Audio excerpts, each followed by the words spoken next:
Sementara itu, pandemi COVID-19 telah mengharuskan masyarakat untuk beradaptasi dengan kehidupan era baru, yaitu taat pada protokol kesehatan. Dengan mematuhi protokol kesehatan inilah diharapkan mampu mencegah penyebaran COVID-19 dan roda perekonomian bisa segera pulih. Sudah setahun lebih pandemi COVID-19 melanda bangsa Indonesia dan Bali khususnya. Begitu juga aktivitas masyarakat yang berubah dengan harus mematuhi protokol kesehatan guna mencegah penyebaran COVID-19. Seperti halnya di Desa Adat Bedulu, Gianyar, di mana masyarakatnya tak terbiasa dengan kehidupan era baru saat ini.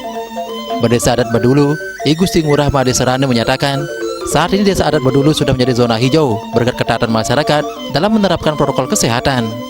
Selain itu, kegiatan adat, budaya, dan perekonomian di desa sudah mulai berangsur pulih.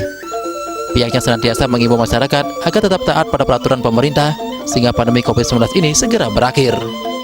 Sudah 1 tahun berjalan ini, kramo kami yang sudah terbiasa dengan ketat melaksanakan protokol kesehatan, pakai masker, jaga jarak, cuci tangan, itu mereka sudah biasa.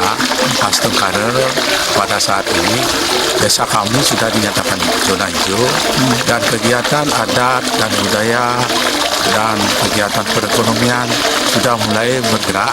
Semoga hal seperti itu berjalan lancar sampai akhir nanti betul-betul COVID itu sudah bisa terlewati.